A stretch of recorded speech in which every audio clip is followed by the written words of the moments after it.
సఖీ పదాల వెల్లువతో పలకరించే కథలతో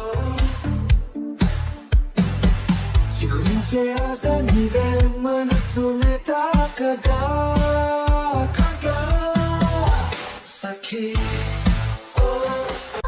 ప్రేమించే మనస్సులో ఆదించే బంధము తెలియలేదుగా కొంచెం ఇష్టం కొంచెం కష్టం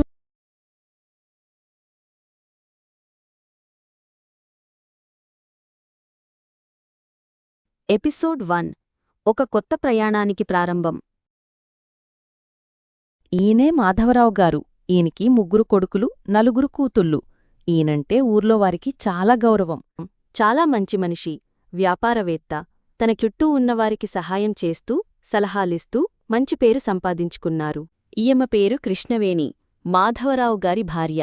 మనసుకి అన్నపూర్ణ. లేదు అన్నవారికి సహాయం చేస్తూ ఆకలిగా ఉన్నవారి కడుపు నింపుతూ భర్తకు తగ్గ భార్యగా పేరు తెచ్చుకుంది. ఎప్పుడూ ఆనందంగా సందడిగా ఉండే ఆ ఇల్లు బాధతో నిండిపోయింది. మాధవరావుగారి పెద్ద కొడుకు చనిపోవడంతో అందరూ ఆ ఇంట్లో వాళ్ల బాధను పంచుకోవడానికి వస్తున్నారు. ఇల్లంతా నిశ్శబ్దంగా ఉంది. ఇంట్లో అందరూ ఒకరినొకరు ఓదార్చుకుంటున్నారు. ప్రియ మాత్రం ఒంటరిగా తన గదిలో కూర్చుని బాధపడుతుంది.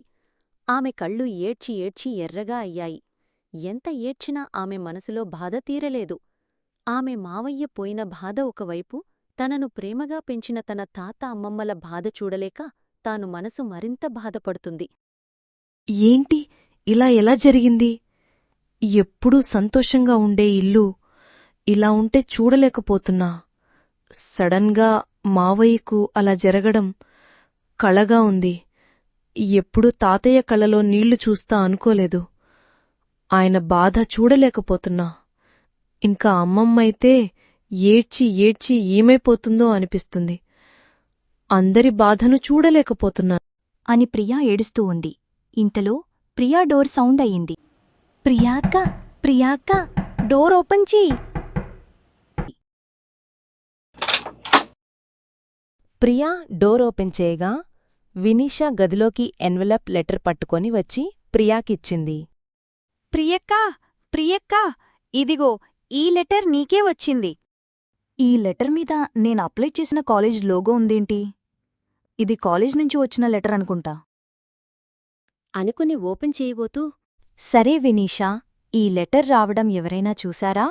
లేదక్కా, ఎవ్వరూ చూడలేదు. అయితే వినీషా, ఈ లెటర్ గురించి ఎవ్వరికీ ఏమీ చెప్పకు ప్లీజ్. సరే అక్కా, ఎవరికీ ఏమీ చెప్పను, సరేనా? అని చెప్పి వినీషా అక్కడినుంచి వెళ్ళిపోయింది. ప్రియా ఆ ఎన్వలప్ తీసుకుని అక్కడ ఉన్న బెడ్ మీద కూర్చుని ఆతృతగా ఆ లెటర్ ఓపెన్ చేసింది. అది ప్రియా అప్లై చేసిన కాలేజ్ నుంచి వచ్చిన లెటర్. అది చదవగానే ప్రియ కళ్ళు పెద్దవయ్యాయి. ప్రియా మనసు అటు సంతోషానికి ఇటు బాధకీ మధ్య ఊగిసలాడుతుంది. ఇంట్లో అందరూ బాధలో ఉంటే ఈ లెటర్ గురించి నేనిప్పుడు ఎవ్వరికైనా ఎలా చెప్పగలను? ఇది కరెక్ట్ టైం కాదు. ఇప్పుడు నేను కాలేజ్ గురించి ఆలోచించకూడదు. ఈ లెటర్ని దాచిపెట్టాలి. ఎవ్వరికీ ఏ విషయం తెలియనివ్వకూడదు. ఇది అంతా గమనించిన మాధవరావు ప్రియా చేతిలో నలిగిపోతున్న లెటర్ని చూసి అటువైపుగా వచ్చారు. ప్రియా, ఏమైంది? ఆ లెటరేంటి?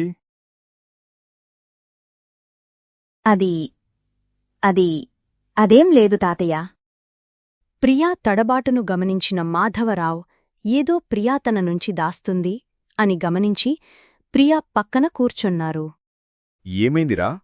అది నువ్వు అప్లై చేసుకున్న కాలేజు నుంచి వచ్చిన లెటర్ కదూ? అదే అవును తాతయ్యా, నేను అప్లై చేసుకున్న కాలేజ్ నుంచి వచ్చిన లెటరే. కాని తాతయ్యా, నేనిప్పుడు అంత దూరంగా ఉండి ఆ కాలేజ్లో చదువుకోవాలనుకోవట్లేదు. మీతోనే ఉంటా తాతయ్యా. ప్రియా, నువ్వు మాకోసం ఆలోచించి ఇలా చెబుతున్నావని నాకు తెలుసు. కాని ప్రియా జీవితం చాలా విలువైనది. దేనికోసం నీ ఆశలు చంపుకోవద్దు. బాగా చదువుకోవాలని నీ కోరిక వదులుకోవద్దు. నీ సంతోషమే మాకు ముఖ్యం.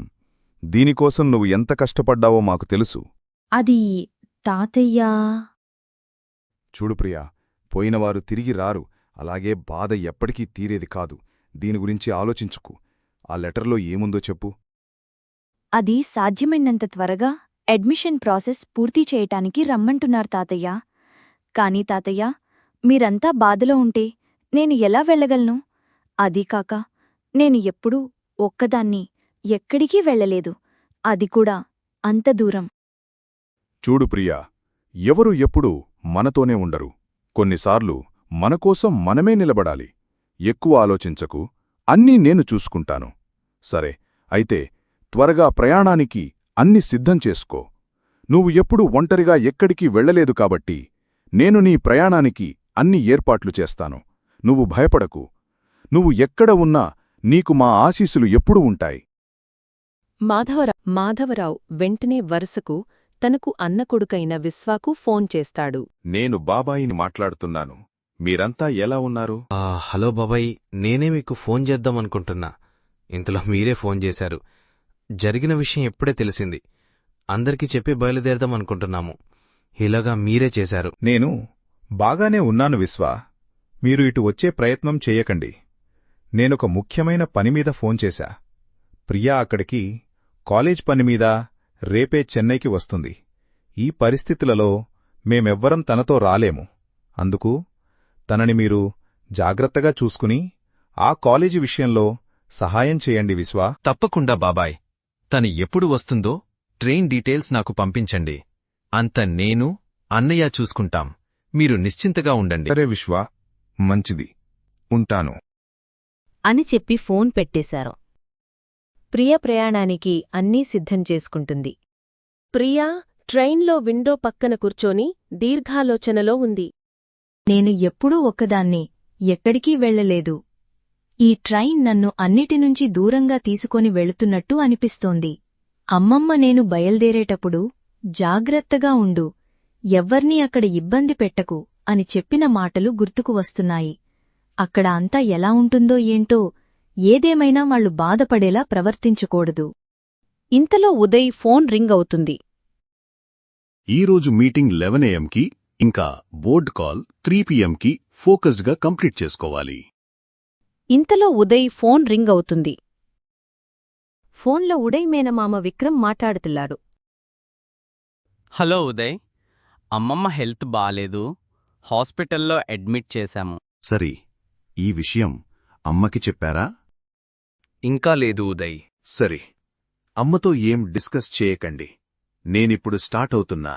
ఉదయ్ ఫోన్లో ఉదయ్ తమ్ముడు రోహన్తో వెంటనే ప్రైవేట్ జెట్ రెడీ చెయ్యి, మనం అమ్మమ్మ వాళ్ళింటికి వెళ్తున్నాం అని చెప్తాడు. వెంటనే ప్రైవేట్ జెట్ రెడీ చెయ్యి, మనం అమ్మమ్మ వాళ్ల ఇంటికి వెళుతున్నాం.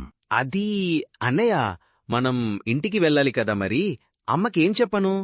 ఏం చెప్పనక్కర్లేదు, నేను చూసుకుంటాను. ఓకే అన్నయ్య, వెంటనే రెడీ చేస్తాము. అలా చెప్పి ఫోన్ కట్ చేసి చైర్లో కూర్చుని ఆలోచనలో మురిగిపోయాడు ఉదయ్. ఎప్పుడూ అన్ని విషయాల్లో కంట్రోల్లో ఉండే నేను కొన్ని విషయాల్లో ఎందుకు ఉండలేకపోతున్నాను? ప్రియా ట్రైన్ దిగింది. గట్టిగా ఊపిరి తీసుకోంది. స్టేషన్లో అందరిని చూడగానే ప్రియా గుండె వేగంగా కొట్టుకోవడం మొదలుపెట్టింది. మొట్టమొదటిసారి తను సిటీకి రావడంతో తనకి చాలా కొత్తగా అనిపిస్తుంది. ప్రియా స్టేషన్లో దిగింది. స్టేషన్ చాలా హడావిడిగా ఉంది. తను విశ్వాను వెతుకుతూ గుంపులోకి వెళ్ళింది. అక్కడ ప్రియా అందంగా ఉండటం చూసి అందరూ ఆమెవైపే చూస్తున్నారు. ఇంతలో ఒక్క మనిషి ఆమెవైపు దూసుకొని వస్తున్నాడు. ప్రియా అతన్ని ఎప్పుడూ చూడలేదు. అతన్ని చూసి చాలా భయపడుతుంది. ఒక అమ్మాయి తన కలల వెంట పరుగులు తీస్తోంది. ఒక అబ్బాయి తన గతాన్ని ఎదుర్కొంటున్నాడు. 2 జీవితాలు ఒకే దారిలో కలుసుకోబోతున్నాయి. ఒక కొత్త ప్రయాణం మొదలైంది. ప్రియావైపు వస్తున్న ఆ వ్యక్తి ఎవరు? ప్రియా ఏదైనా సమస్యలో పడబోతుందా? ఇది తెలియాలంటే చూస్తూనే ఉండండి. బీస్ట్ లవ్, కొంచెం ఇష్టం, కొంచెం కష్టం. మనసలేని మనిషి నీవుగా, మదిని కాల్చమంటే నీవుగా, నీ చూపును మించిన మంటలేదుగా, ఆ చూపున దాగున్న ప్రేమే నీవుగా.